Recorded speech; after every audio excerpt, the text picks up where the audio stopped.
வாழ்க வையகம், வாழ்க வளமுடன். வாழ்க்கை மலர்கள்.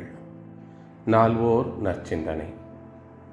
ஜூலை 26. தலைப்பு: தாய் சேய் நலம்.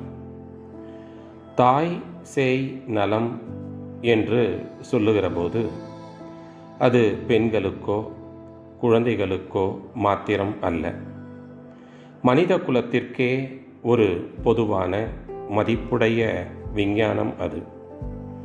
மனிதகுல மேன்மைக்காகவே தாய் சேய் நலம் என்ற ஒரு பிரிவை எல்லோரும் மதித்து அதற்கு ஒவ்வொருவராலும் ஆக வேண்டிய செயலை செய்ய வேண்டியது அவசியம்.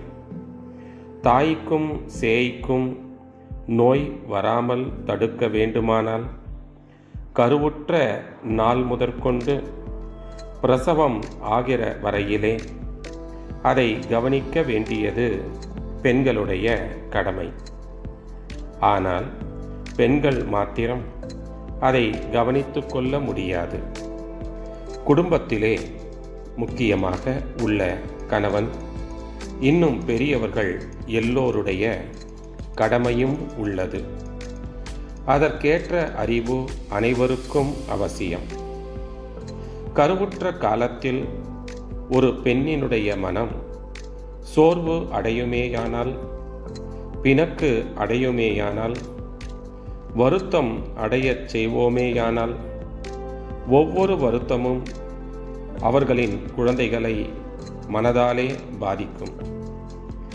மனம் என்பது கருமையம், ஜீவகாந்த ஆற்றல், இருப்பு நிலையான அறிவு, இயக்க நிலையான மனம் என்ற அனைத்தும் அடக்கம் பெற்ற ஒரு இயற்கை நிதி.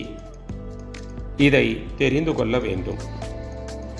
கருவுற்ற காலத்திலே எந்த விதத்திலே ஒரு பெண் ஒரு குடும்பத்திலே இருக்க பார்த்து கொள்ள வேண்டும், கணவன் எவ்வாறு அக்கருவுற்ற பெண்ணோடு நடந்து கொள்ள வேண்டும் என்று தெரிந்து கொண்டார்களா என்றால் தெரிந்து கொள்ளவே இல்லை.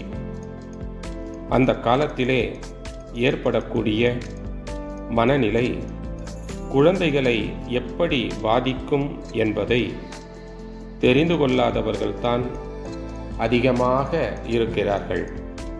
எனவே விளைவறிந்து செயல் புரிந்து நலம் காண்போம். அருட்தந்தை. வாழ்க வளமுடன். தொடரும்.